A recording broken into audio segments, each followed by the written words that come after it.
Our guest today is Val Rudy. The scripture for this lesson is from the book of Proverbs, chapter 3, verse 27. Do not withhold good from those to whom it is due, when it is in your power to do it. Well, I'll start with Proverbs chapter 3, verse 3, where God says, "Let kindness and goodness not leave you. Bind them around your neck." Then in the same chapter, verse 27, he tells us not to withhold goodness from those to whom it's due when it is in your power to do it.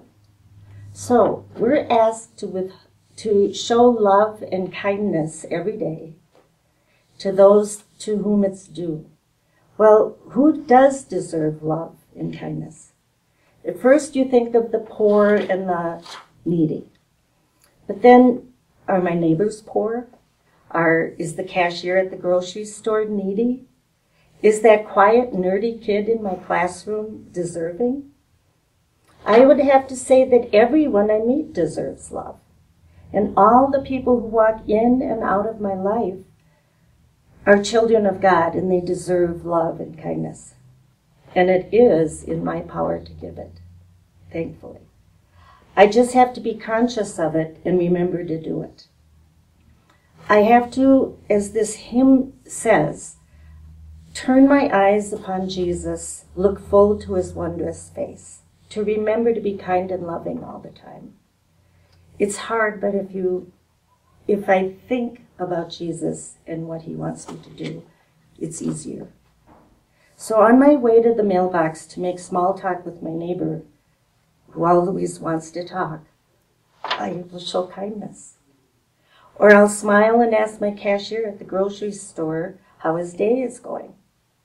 Or to make eye contact, smile, and say hello to the stranger on the path when I'm walking.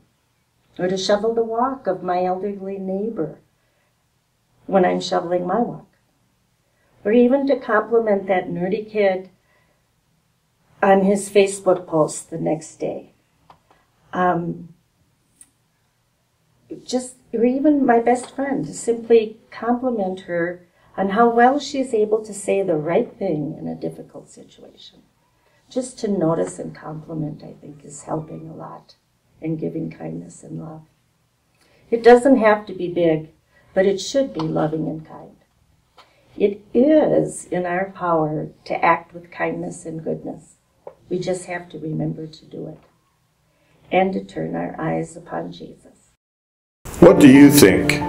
What does the scripture say to you? We will see you next week for more reflections.